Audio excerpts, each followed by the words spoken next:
Olá, tudo bem com você? Estamos aqui mais uma vez, mais um podcast com o pastor Nama Mendes. E vamos começar hoje uma série nova que chama Seguir Jesus. E essa série nós vamos começar com o tema 3 tipos de pessoas que frequentam a igreja. Essa série nós falaremos elas nas próximas semanas também e você vai descobrir o que significa seguir Jesus de verdade. Você tem interesse, você quer seguir Jesus de verdade? Nos acompanhe nessa série que se inicia hoje. E você pode também convidar os seus amigos, mandar o link para os seus amigos nos grupos de WhatsApp, no Instagram, para poder acompanhar essa série que está maravilhosa, feita com muito carinho, debaixo da graça do Senhor Jesus pelo pastor Nama Mendes. Seguir Jesus entre a religião e a verdadeira vida. Você vai à igreja, canta, até posta versículo. Mas será que você segue Jesus ou só curte o ambiente que você frequenta? Chegou a hora de encarar uma conversa real sobre fé. Nessa série, a gente vai falar sobre um tema que muita gente evita: a diferença entre viver como um discípulo de Jesus e só manter uma rotina religiosa.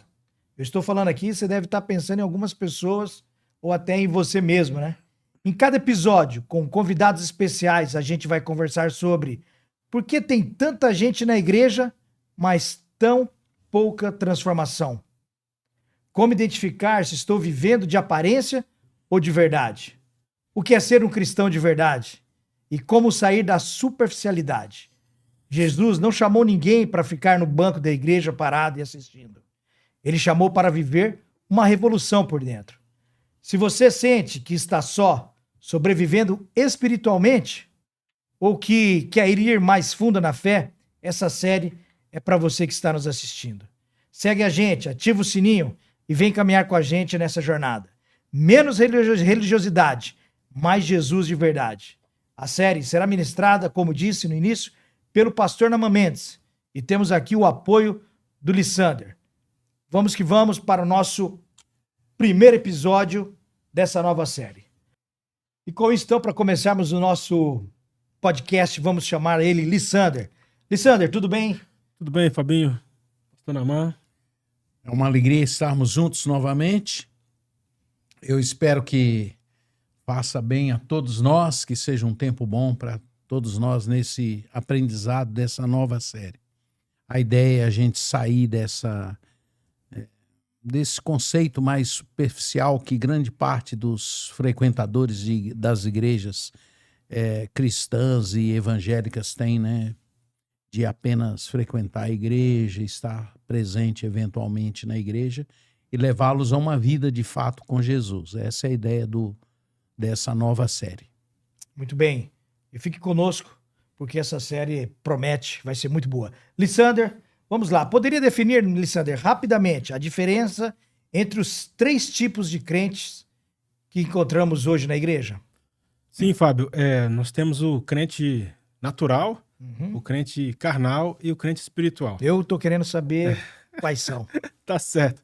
Bem, é uma definição, né, que foi popularizada muito por um teólogo chamado Scofield, lá no início do século XX, mas que tem a sua cerne de compreensão, né, no apóstolo Paulo, quando ele escreve para a igreja de Corinto, especialmente lá no texto de 1 Coríntios 2, 13, até o início do capítulo 3, que ele fala sobre o crente natural, o carnal e o espiritual. Resumidamente, o tal natural é aquele que não é natural, não de normal, natural porque é refém da sua própria natureza. Então ele é um ser que ainda vive debaixo completamente dos domínios da sua natureza. Então a gente tem um texto aí que vai nos trazer um pouco de luz para isso, o texto de Paulo. Ora, o homem natural não aceita as coisas do Espírito de Deus, porque eles são loucura, e não pode entendê-las porque elas se discernem espiritualmente. 1 Coríntios 2,14.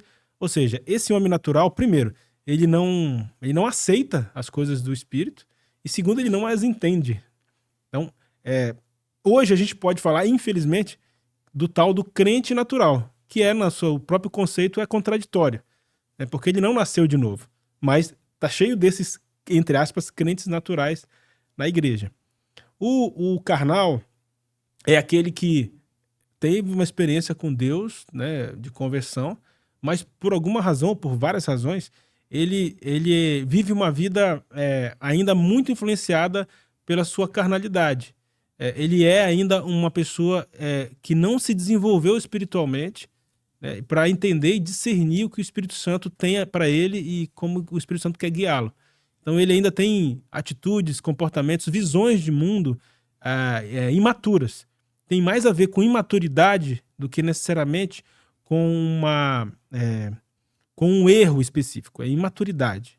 E o crente espiritual por outro lado, em contraste, exatamente aquele que se submeteu efetivamente à voz do Espírito e assumiu, adotou e foi impulsionado pelo Espírito a ter a mente de Cristo. O próprio Paulo fala isso, né, nesse texto.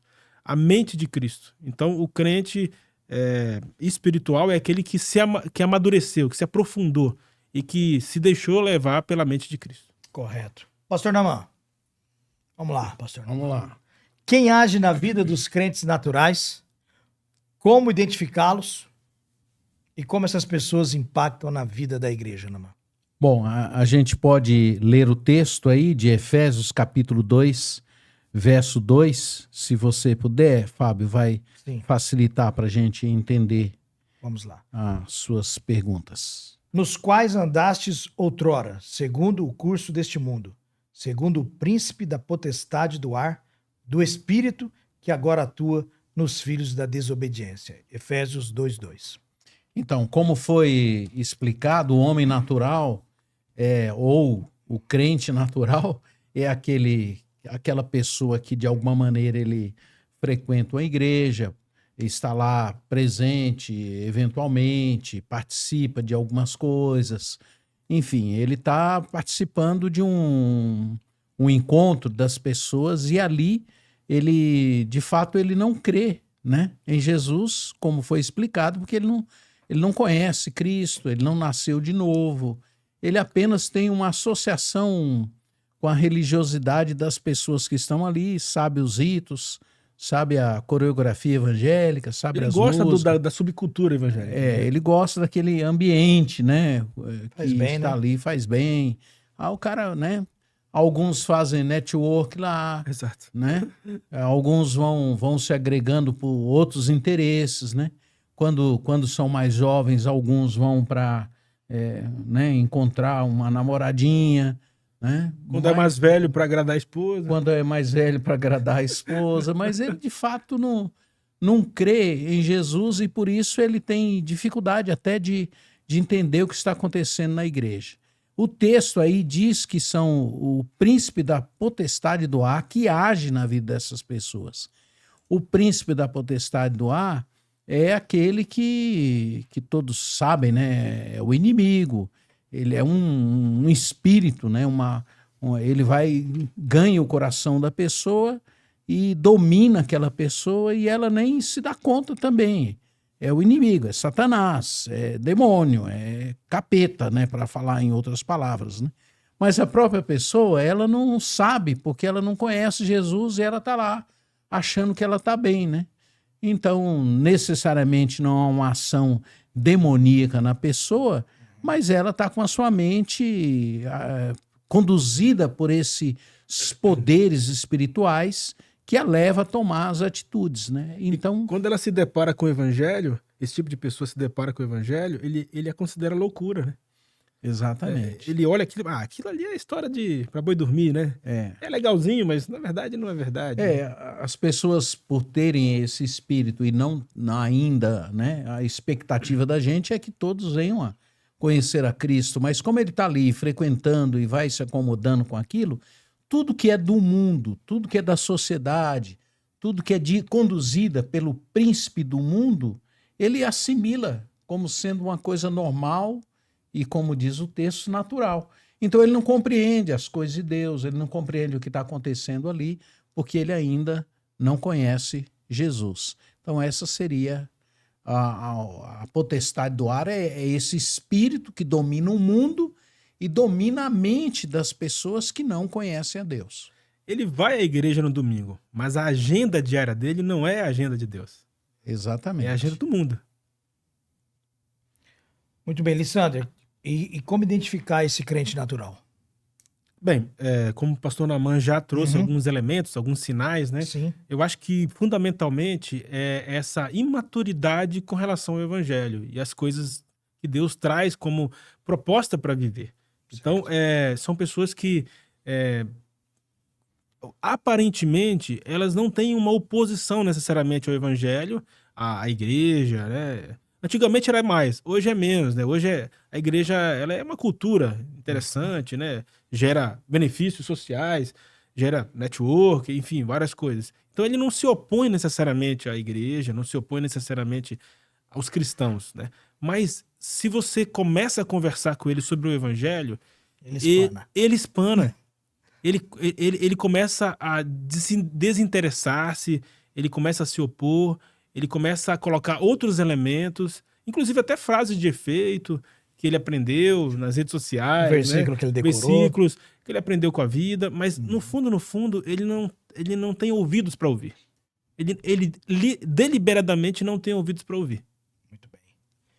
Seguir a Jesus é o primeiro episódio da nossa série, né, que o pastor Naamã, estamos começando hoje aqui com o pastor Naamã e Lissander, e nós temos um versículo aqui em Romanos 1, 24 a 28, que pode nos trazer assim a luz, né, da palavra sobre os crentes naturais. Naamã, antes do versículo, será que esses crentes naturais são os que mais tem nas igrejas, Naamã? O senhor já fez uma análise? O senhor tem 55 anos de púlpito de igreja, Naamã? Olha, assim, infelizmente, né, o que tem acontecido é que as igrejas têm perdido a vocação para a qual elas foram chamadas, que é ensinar o evangelho para as pessoas, é apresentar Jesus para as pessoas.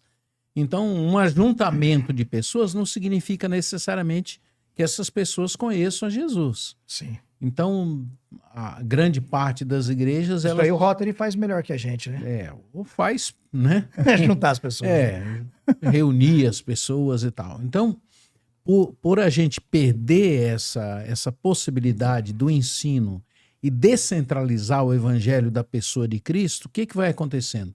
Vai se fazendo reuniões de pessoas que se entendem, se gostam, são amigas, e vai criando aquele network, aquele apoio solidário um ao outro. Aí, às vezes, quando tem uma emergência, eles se reúnem para ajudar, e fica nisso. Porque o evangelho, ele é transformador, ele vai muito além de uma reunião de pessoas. Senão, tem tanta coisa que reúne pessoas. Os shows reúnem, show caipira, futebol reúne. Feira agropecuária. Feira agropecuária. Pô, engata chegando. Isso. Então, tudo reúne pessoas. Agora, só reunir não é suficiente. As pessoas precisam, de fato, conhecer Jesus. Infelizmente, a igreja tem perdido essa possibilidade do ensino, né?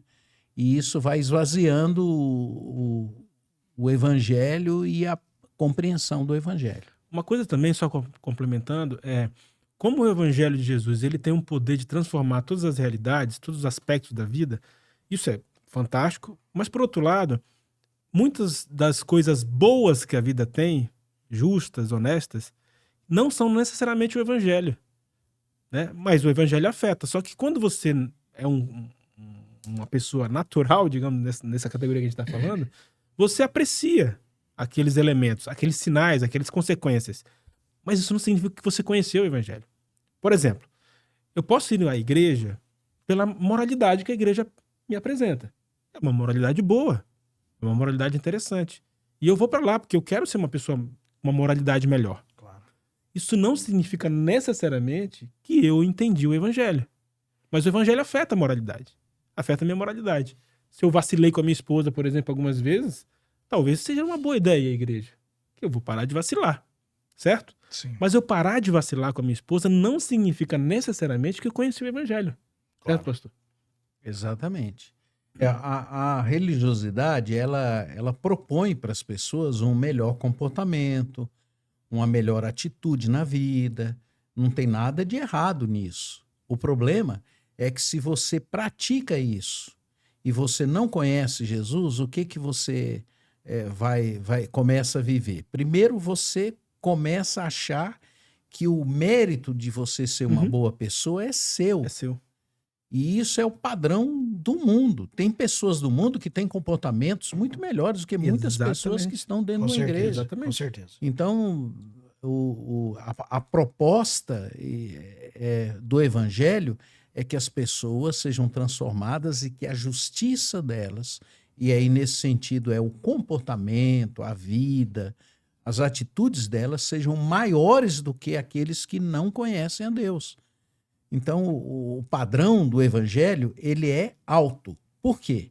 Porque o evangelho nos dá uma pessoa chamada Jesus, que não fica do lado de fora, vem morar no nosso coração e nos empodera para a gente fazer as coisas que a gente tem que fazer. A religião, ela tenta transformar as pessoas, e qualquer clube de serviços da cidade, qualquer religião, ela propõe mudar as pessoas de fora para dentro. O evangelho é uma proposta de dentro para fora. Por isso que Jesus fala para os seus discípulos que a justiça deles deveria ceder em muito a dos fariseus. Sim. Os fariseus eram os religiosos, mas os discípulos de Jesus, eles não se contentam com a religiosidade. Eles vão além. Muito bem. Então vamos lá, vamos ler o versículo que está em Romanos 1, 24 a 28, que fala aí dos crentes naturais.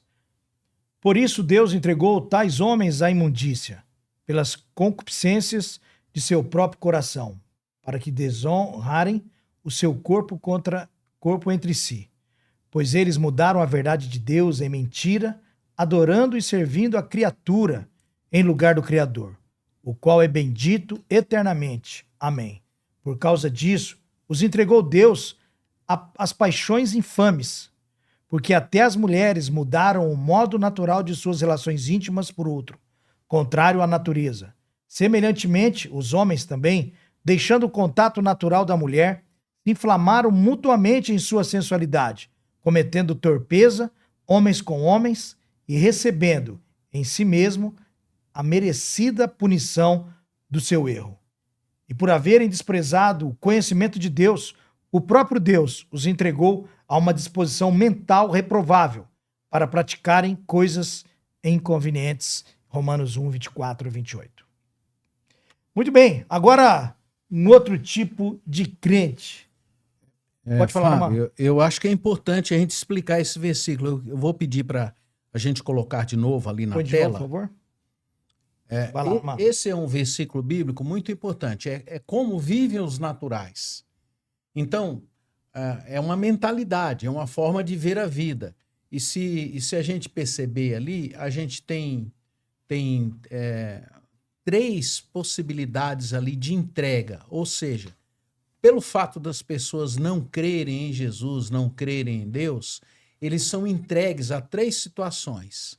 Primeiro, o próprio Deus os deixa na imundícia. Olha lá o texto, diz assim, ó, Deus entregou os homens à imundícia pela concupiscência de seu próprio coração. Ou seja, essas pessoas, elas estão vivendo entregues a si mesmas, às suas próprias doenças, às suas próprias taras, às suas próprias loucuras, às suas próprias desordens de alma, de coração. Essas pessoas estão longe de Deus e não tem nada a ver com Deus. E por isso o texto diz assim, para desonrar o seu corpo entre si.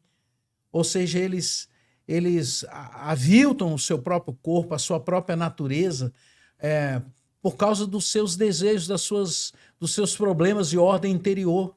Pois eles mudaram a verdade de Deus em mentira. Ou seja, eles começam a explicar as coisas de Deus a partir das suas doenças, das suas enfermidades, dos seus problemas, e transformam a verdade de Deus em mentira, adorando e servindo a criatura, ou seja, adorando a si mesmo, a coisas que eles criam, a ídolos que eles fabricam.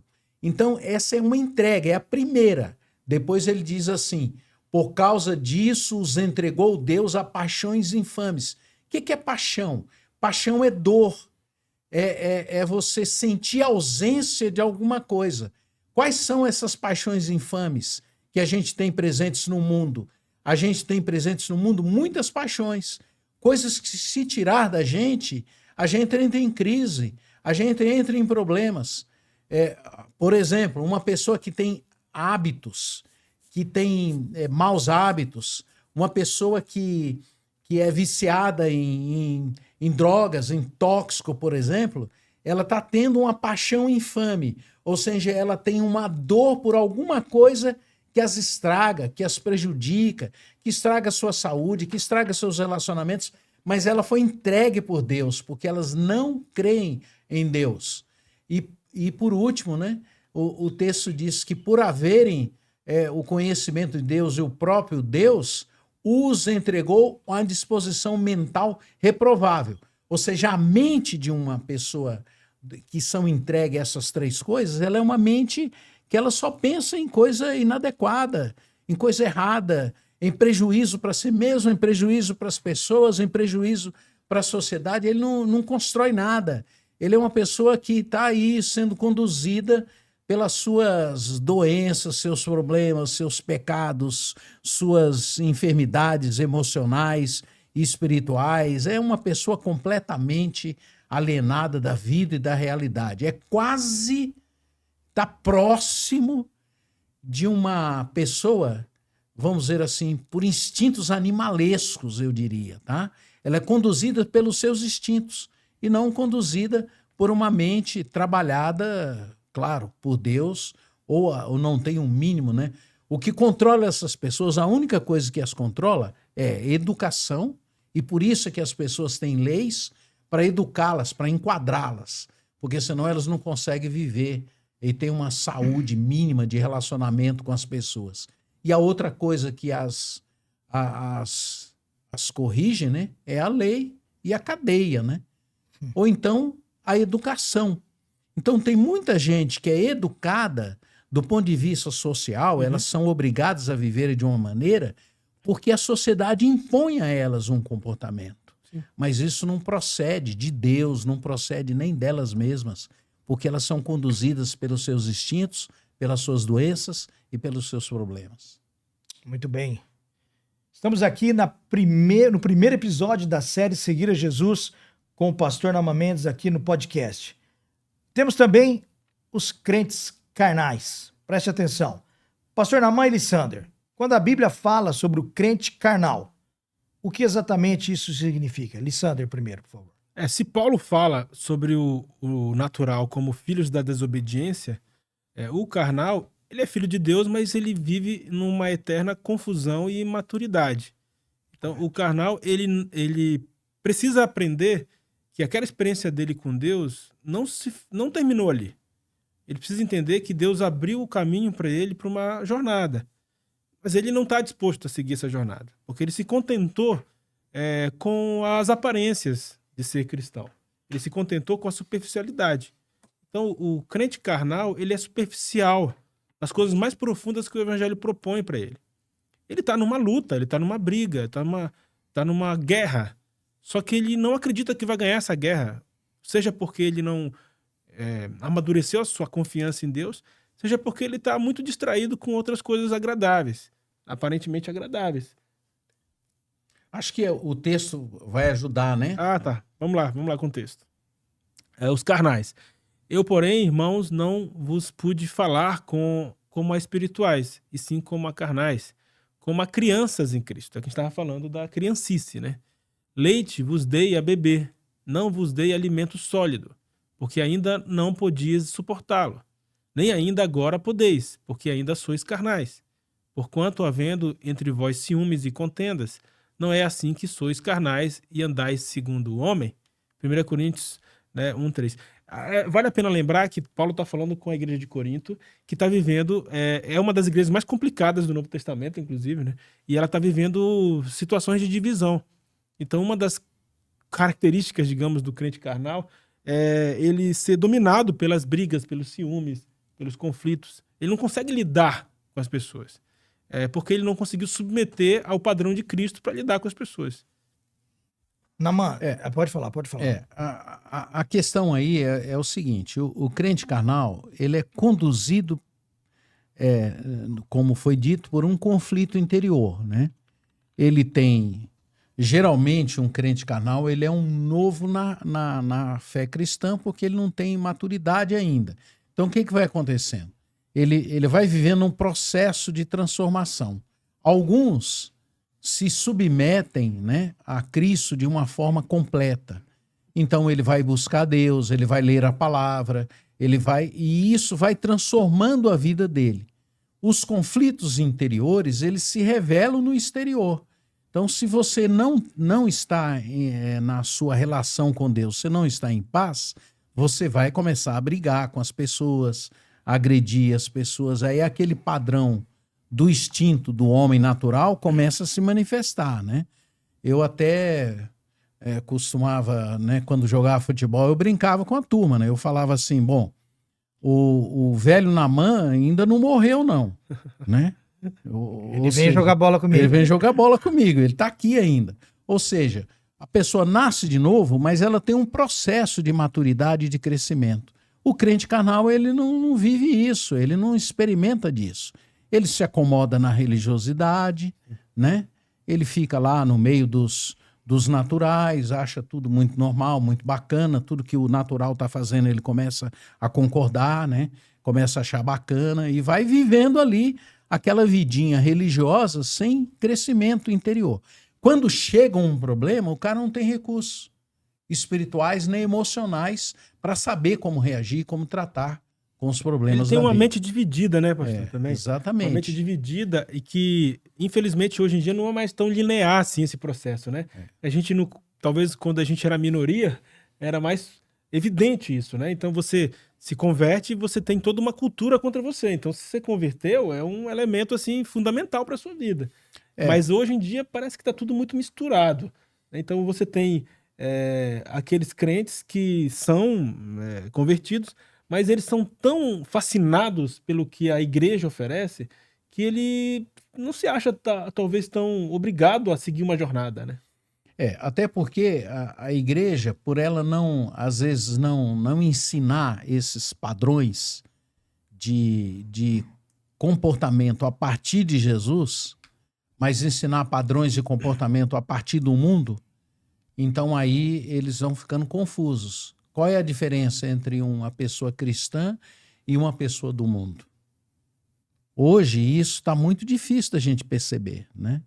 Como a gente disse anteriormente, né? Existem pessoas que não são frequentadores de igreja e que têm comportamentos excelentes. Enquanto isso, muitos, por não terem, viverem, não aprenderem, e não saberem, não conhecer o evangelho, eles não sabem como lidar. São pessoas que não têm compaixão, são pessoas que não têm amor, que não têm paciência, não têm equilíbrio, né? Enfim, são pessoas que ainda não entenderam o evangelho de uma forma mais madura e completa. Muito bem.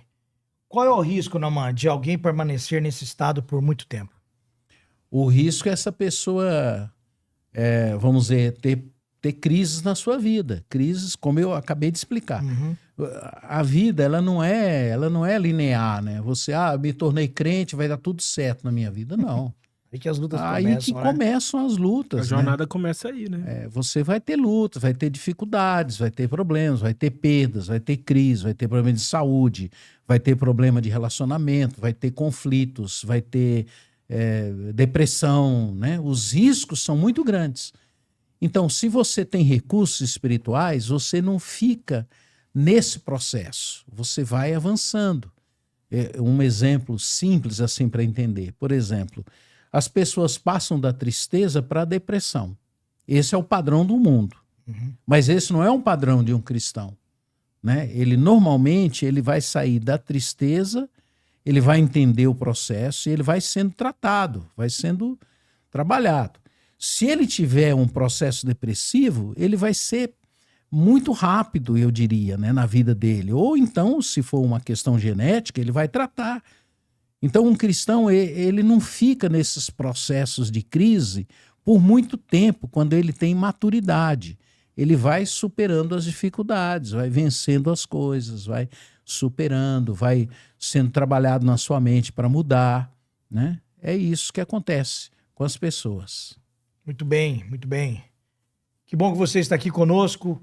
Encaminhe esse link aos seus amigos para que mais pessoas possam ouvir ainda mais de Jesus. E hoje é o primeiro episódio da série Seguir a Jesus aqui com o pastor Naamã Mendes, no podcast também com o Lissander.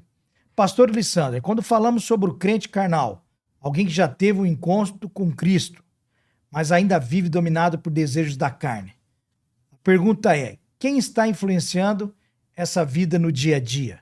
Será que é o Espírito Santo, mesmo com tanta resistência e imaturidade? Eu acho que a gente tem que ser honesto num aspecto, né? Todos nós estamos numa grande batalha, como Paulo fala, né? Que a gente milita, o Espírito milita contra a carne milita contra o Espírito. Correto. Quando a gente acorda, a gente tem que entender que a gente não está num parque de diversões. A gente está numa batalha, num campo de batalha, né? E vai durar nesse processo todo de santificação que Deus nos traz, né? Então todos nós, em certo sentido, estamos na mesma jornada, na mesma batalha. Ao mesmo tempo, o quanto que a gente se apropria dos desafios dessa batalha e busca em Deus esse apoio, essa ajuda, esse suporte, né? Porque a palavra de Deus fala que nós já temos tudo que nós precisamos para o desenvolvimento da nossa piedade. É como a gente se apropria disso. Então, a questão é que quando a gente vive nesse estado de desenvolvimento espiritual que a gente está chamando de carnal, por alguma razão, ou por várias razões, a gente estacionou. A gente estacionou nesse processo. A gente começa a pintar um outro mundo que não existe, né, na nossa batalha espiritual. Esse mundo paralelo em que não há batalhas, em que não há confrontos, em que não há dúvidas, em que não há tentações, em que não há poços, abismos, ele não existe, porque a vida real a gente tem que enfrentar todas as incoerências que estão no nosso coração e levar a luz de Cristo, né? Submeter a luz de Cristo, cativo, né, os pensamentos. E isso essa batalha que a gente tem que ter coragem para enfrentar. A grande batalha não é a batalha literal, é a batalha que está dentro da gente, nessa luta. O texto bíblico de Efésios quem age na vida das pessoas, dos carnais, né? Então vamos colocar o texto lá, olha lá.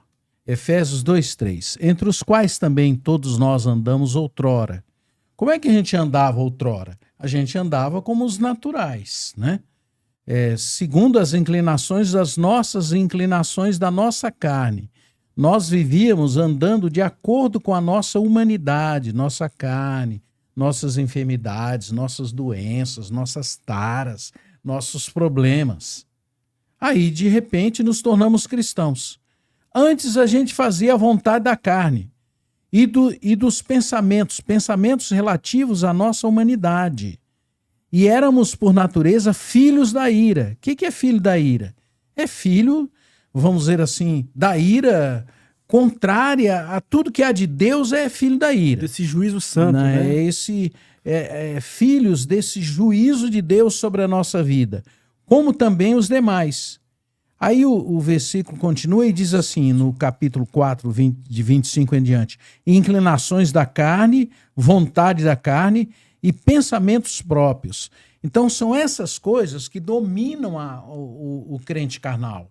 E há um poder exercendo na mente dele, no coração dele, na humanidade dele, puxando ele para ele ser cada vez mais, voltar àquele estado natural que ele tinha. Né? Mas agora ele tem Cristo. Então esse conflito se dá, ele luta e ele começa então a entender. Agora, se isso não for ensinado, o que vai acontecendo com as pessoas? Elas vão ficando... crente é assim mesmo, ele não precisa mudar, ele não precisa ser transformado. Tá bom, de vez em quando a gente faz alguma coisa lá na igreja e a gente, tipo assim, paga a culpa pelo pecado que eu cometi e tá tudo certo. O problema é que nem as igrejas estão ensinando isso, né? Esse é um grande problema. Né? Se você não ensina isso para as pessoas, elas ficam sem saber. Então elas continuam tendo aqueles arroubos da mente dele, do coração dele, da alma dele, sem entender que isso não é o que Deus quer para a vida dele.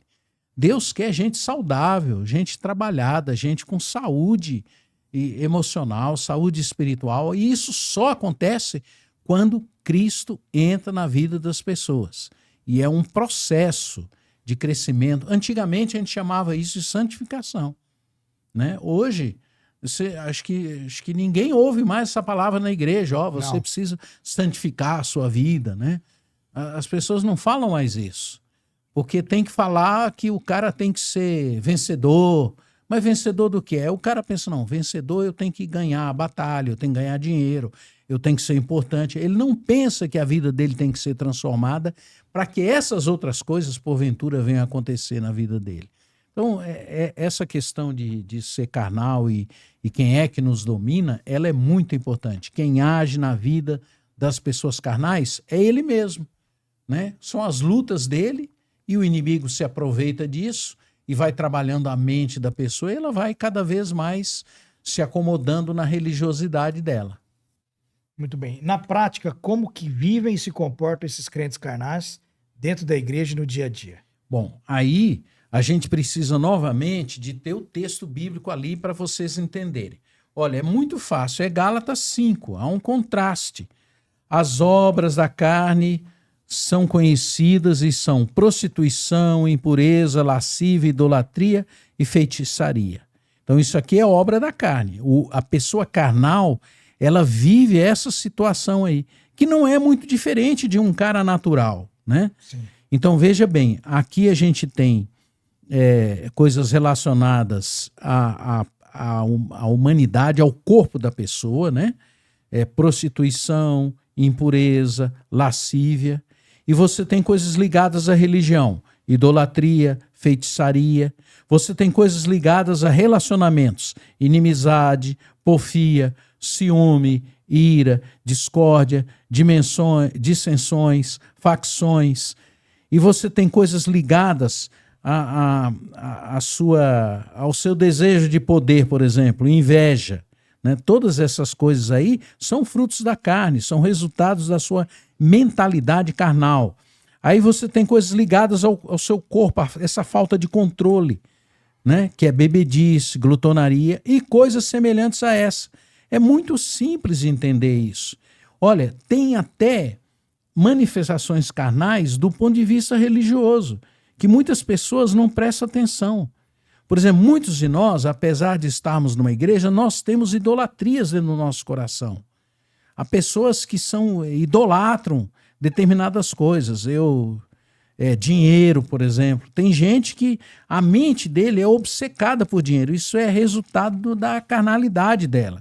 Ela pode ser até uma pessoa cristã, mas à medida que você vai entendendo que você tem idolatrias, você tem que ir tirando do seu coração. Tem pessoas que idolatram outras pessoas, idolatram o filho, idolatram a esposa. Isso é pecado, isso é carne, isso é humanidade, isso não tem nada a ver com Deus, né?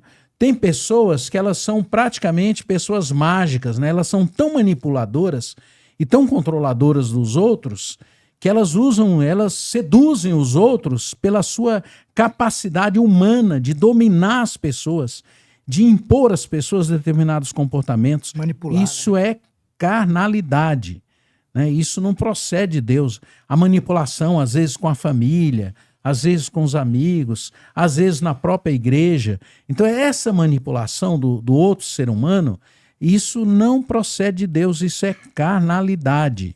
É isso. Então, como é que vivem essas pessoas? Vivem nesse processo de se achar o bambambam do pedaço, né? Quando ainda não entendeu o evangelho de uma forma mais completa. Muito bem, estamos aqui no primeiro episódio da nova série Seguir a Jesus no podcast com o Naamã Mendes. Você pode participar, mandar o seu recado, uma opinião, fazer uma pergunta, que o Naamã e o Lissandra estarão aqui para tentar responder e esclarecer as coisas para você. Também, muito interessante que você divulgue esse podcast, divulgue esse link para os seus amigos, grupos de WhatsApp, e que mais pessoas possam ser abençoadas com as mensagens trazidas dessa nova série Seguir a Jesus. E agora, já falamos dos crentes carnais, Naturais. os naturais, e agora, eu também estava esperando por esse tipo de crente, quero ver o que vai acontecer, os crentes espirituais. Lissander, pastor Naamã, agora falando sobre os crentes espirituais, como a Bíblia define alguém que vive no Espírito? Vamos colocar o versículo? Bora lá. Porém, o homem espiritual julga todas as coisas, mas ele mesmo não é julgado por ninguém. Paulo está chamando, né, o homem espiritual para entender que ele tem uma maturidade de discernimento e de julgamento das coisas, né, e baseado na mente de Cristo. Então, quando você tem a mente de Cristo, você consegue discernir, julgar e avaliar a partir desse olhar de Cristo, não a partir do olhar do mundo, né, pastor? Geralmente, quando a gente lê esse versículo, as pessoas, então eu não preciso ser julgado. Não é isso. O texto está indo na direção do que o Lissandro está falando. O que ele está dizendo é o seguinte: uma pessoa que é espiritual, ela tem o coração dela, a mente dela, a alma dela, as emoções dela, cheios da graça de Deus. E por isso, elas não precisam ficar sendo julgadas pelos outros. Sim. Colocadas no tribunal toda vez, né? Toda vez. Por elas mesmas, elas têm consciência dos caminhos que elas devem andar, das coisas que elas devem falar, do jeito que elas devem viver, da maneira como elas devem tratar os seus filhos. Elas não precisam de ter pessoas fazendo esses julgamentos a elas. Elas vão ganhando maturidade, né? Não é no sentido, elas têm discernimento, elas têm compreensão, elas ouvem alguma coisa, por exemplo, se elas estiverem na comunidade, numa igreja, elas vão ouvir alguma palavra e elas vão discernir claramente, conforme faziam os bereanos, se aquilo procede de Deus ou não. Porque elas têm o Espírito de Deus nelas, elas confiam em Deus, elas confiam na palavra de Deus e elas vão saber como conduzir a vida delas. Isso não significa que elas não podem ter orientação, que elas não... Não, isso é natural na vida de uma pessoa que conhece a Deus. As pessoas que conhecem a Deus, elas têm duas características muito importantes. Primeiro, elas são pessoas que ouvem a Deus.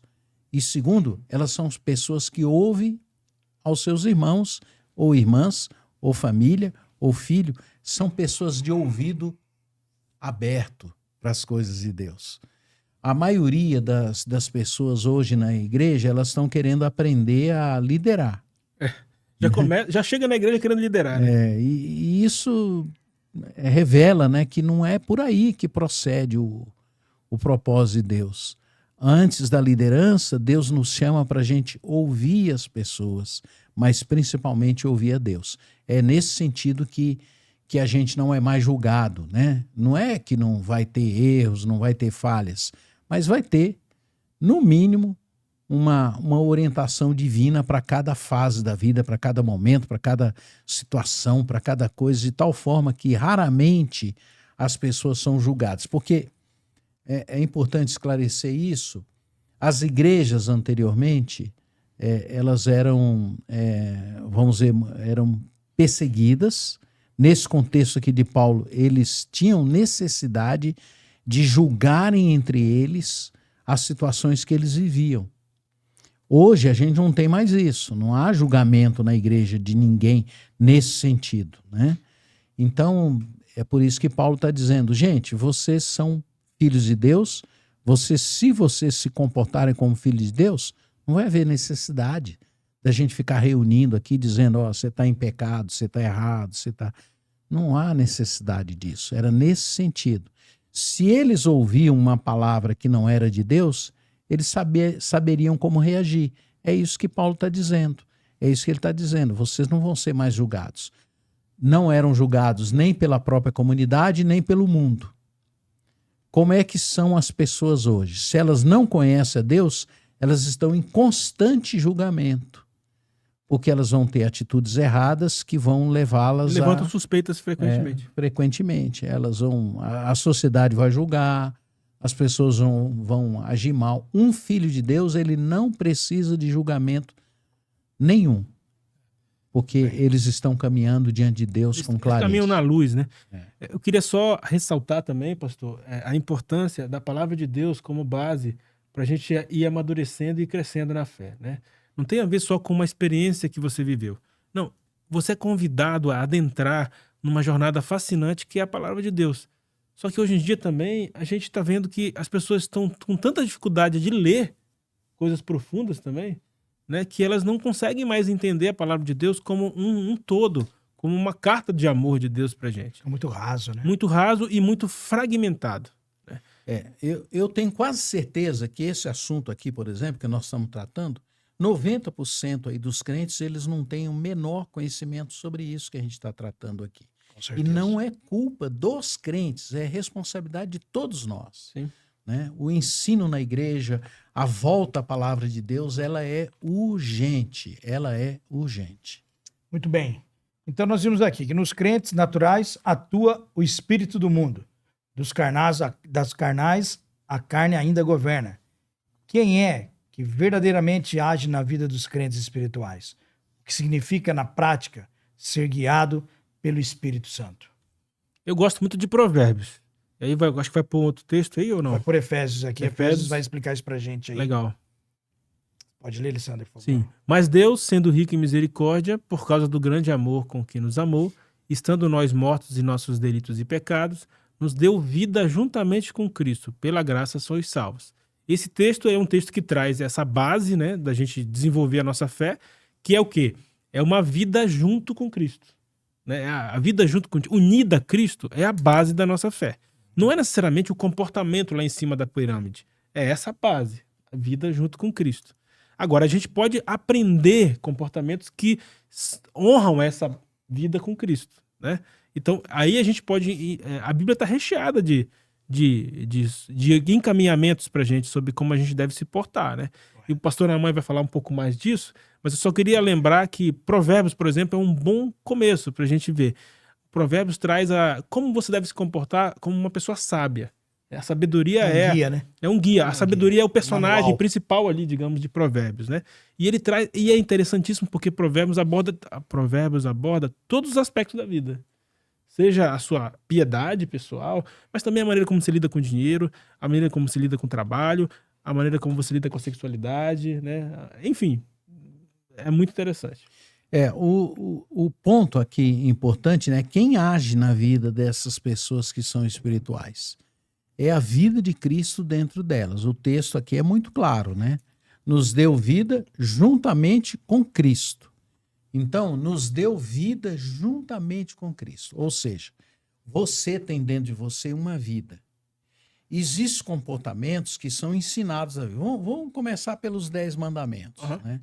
Os 10 mandamentos, eles não são difíceis de serem cumpridos. A maioria das pessoas os cumpre. Mas tem um lá, que o próprio Paulo diz que nem ele mesmo conseguiu cumprir. que é a ambição. Por quê? Porque a ambição é um pecado subjetivo, né? O desejo, né, de ter as coisas que o outro tem, né? E isso é pecado. Mas 10 mandamentos, as pessoas não conseguem cumprir isso, porque todos nós temos ambições dentro de nós, temos inveja dentro de nós. Então, o que essa vida de Jesus provoca em nós? Se eu tenho um pecado que eu não consigo obedecer, Jesus vem e diz assim: eu estou dentro de você. Eu vou capacitar você para você viver, para você cumprir, para você ter o comportamento que consideramos isso adequado. O amor, por exemplo, ele é um verbo muito difícil da gente tratar dele. Verbo amar. Né? Mas a gente não consegue amar de forma adequada a tudo e a todos, ninguém consegue. Mas Jesus está em nós. E quando ele está em nós, ele nos capacita para a gente ir lidando com isso e aprendendo a amar. Tem muitos momentos na vida que a gente não tem vontade de amar, é o contrário. Mas o Espírito de Deus está em nós. E ele nos fala: não, você vai amar essa pessoa. Você pode amar essa pessoa. E Deus te capacita para isso. Claro, as manifestações de amor, elas são as mais variadas. Mas Deus te capacita e você já tem dentro de você essa proposta, porque essa vida está dentro de você. É uma vida que se derrama. Né? Quem age na vida dos cristãos verdadeiros, dos cristãos comprometidos com Deus, dos cristãos que querem viver o Evangelho, é o Espírito Santo de Deus. A gente tem que parar com essa coisa de achar que o Espírito Santo de Deus é para manifestação pública, de poder, de maravilha. Não, não é. Isso até acontece, mas não é esse o maior poder. O maior poder é a sua transformação e fazer de você uma pessoa amorosa, saudável, bondosa, cheia de compaixão, de compreensão, de paciência, de amor. São os frutos do Espírito, né, que são tão claros, que estão aí na frente. Gálatas, pode até ler, né? Pode colocar ali o texto de Gálatas, por favor. Olha lá. Como vivem as pessoas? Mas o fruto do Espírito é amor, alegria, paz, longanimidade, benignidade, bondade, fidelidade, mansidão, domínio próprio. Contra essas coisas não há lei. E os que são de Cristo crucificaram a carne, deixaram de ser carnais, com as suas paixões e concupiscências. E se vivemos em espírito, andemos também nele em espírito. Então, gente, olha, presta atenção no que eu vou dizer a você. Não existe vida cristã fora dessa possibilidade dos frutos do Espírito. Se você é um cristão, você tem que chegar aí: pastor, mas eu não tenho toda a paciência do mundo. Ok. Mas se Cristo está em você, Deus vai trabalhar o seu coração nessa área, para que você se torne uma pessoa mais paciente. Mas eu não tenho muito... eu fico irritado rapidamente. Busque a Deus em oração, procure a sua palavra e você vai ver como a sua vida começa a mudar. É fruto do Espírito. Esse é o resultado de quem conhece a Deus e quem anda com Deus. Muito bem. Naamã, o que realmente diferencia a vida de alguém que é guiado pelo Espírito Santo? E Lissander, como eles reagem diante de conflitos, tentações e decisões difíceis? Como reagem diante de conflitos e decisões difíceis, né? Eu acho que quando a gente vive uma vida unida a Cristo, ele fala no mais profundo do nosso ser sobre justiça, sobre verdade, sobre como as coisas são, ou deveriam ser. Essa voz do Espírito Santo falando conosco, né, que fala que ele é aquele que nos guia a toda a verdade, ele nos dá o arcabouço espiritual necessário para lidar com os conflitos e com as situações em que nós não temos o controle ou não temos uma paz, digamos, conciliada. O problema é que a gente, sendo carnal, muitas vezes, a gente foge dos conflitos, porque a gente não quer ter trabalho, ou a gente usa de artimanhas, né, desonestas para lidar com o conflito. Então, isso nos coloca numa situação muito perigosa de ser conduzido mais pela mentira para não enfrentar o conflito do que pela verdade.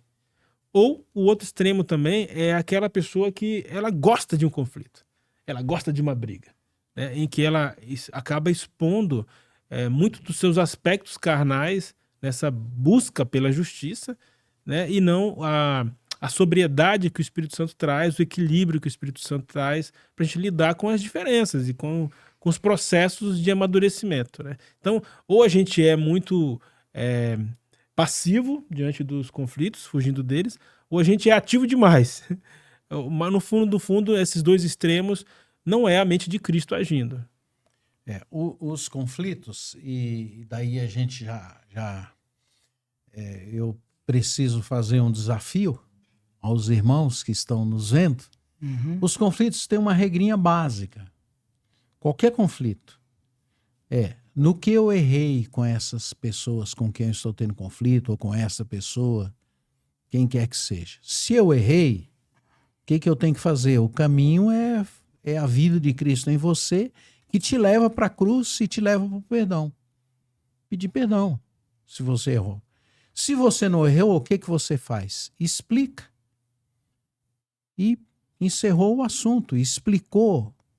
Pronto, colocou-se diante de Deus e deixa Deus trabalhar tanto a sua vida como a do outro. O Espírito Santo age na vida das pessoas e na nossa vida. É o fruto do Espírito. É paciência, é amor e uma disposição interior para encontrar caminhos. Vamos colocar o desafio ali, né, Mar? Vamos. Não precisa colocar. Eu quero fazer o desafio de outra maneira. Então vai lá, Namar. É o seguinte, meu irmão. Você que está me vendo aí, olha, se você de fato crê em Jesus e acolhe Jesus no seu coração, ele vai produzir em você um homem cheio da graça de Deus, um homem espiritual, em cada um de nós. Se você apenas tolera Jesus e tolera essas coisas ao redor do evangelho, como igreja, culto, religião, e você não acolhe Jesus no seu coração, o que vai acontecer com você? Você vai viver uma vida sem nenhum sentido, nenhuma graça, nenhuma alegria. A obra de Cristo na cruz e os conteúdos do evangelho nos tornam seres humanos muito mais saudáveis, né? Nos tornam pessoas saudáveis. Mas se você ficar só nesse processo de uma relação distante de Deus, nada vai mudar na sua vida. Se Cristo for rejeitado na sua vida, nós somos apenas pessoas naturais que vivem quase que pelos seus instintos. E só não caminhamos pelos instintos por causa da sociedade, da educação e das leis. Então o meu convite para você é você crer em Jesus, acolher Jesus, deixar ele entrar no seu coração. E quando você acolhe Jesus, você acolhe Deus Pai, Deus Filho e Deus Espírito Santo. Esta é a bênção. A palavra de Deus diz que em Cristo nós temos toda sorte de bênçãos espirituais. É Ele que vai te capacitar para você viver uma vida saudável, uma vida bonita, uma vida cheia de alegria, cheia de paz. Em meio às circunstâncias mais difíceis, esse Deus vai estar com você, vazando na sua vida, para que a vida dos outros ao seu redor seja alcançada pela pessoa de Jesus Cristo. Amém. Glória a Deus. Lissander, suas considerações finais, meu irmão. Mais uma vez, muitíssimo obrigado. Uma honra tê-lo aqui. Obrigado, Fabinho. Eu queria só deixar para quem está nos vendo, nos ouvindo, reforçar, né? Não fuja da batalha. Ela existe. Não é opcional. No dia em que Deus entrou no nosso coração, pela graça dele, ele nos convocou para uma batalha. Não uma batalha em que nós vamos vencer, mas uma batalha onde Deus vai ser glorificado. Então, enfrente a batalha, admita no que você está perdendo, que está derrotando, sendo derrotado, mas enfrente com a graça de Deus essa batalha e tenho certeza absoluta, e a Bíblia é testemunha disso, que nós somos mais que vencedores em Cristo Jesus. Amém. Naamã, suas considerações finais ao nosso... Palavra final para você é esta: acolha Jesus no seu coração, reconheça os seus pecados e saiba que quando Cristo entrar na sua vida, ela será transformada, mudada, você vai ser um novo homem, uma nova mulher, um novo ser humano, um novo filho, uma nova filha, um novo pai, uma nova mãe. Esse Deus é maravilhoso e ele transforma a vida das pessoas Amém. para viver uma vida eterna. Amém. Que Deus te abençoe. Muito bem, obrigado por você que esteve conosco até agora. Espero que você tenha gostado, tenha sido uma bênção na sua vida. E semana que vem, o próximo episódio será os 3 tipos de fé. Quais são eles? Semana que vem você nos assiste e você ficará sabendo. Um grande abraço, que Deus te abençoe. Até a próxima. Valeu!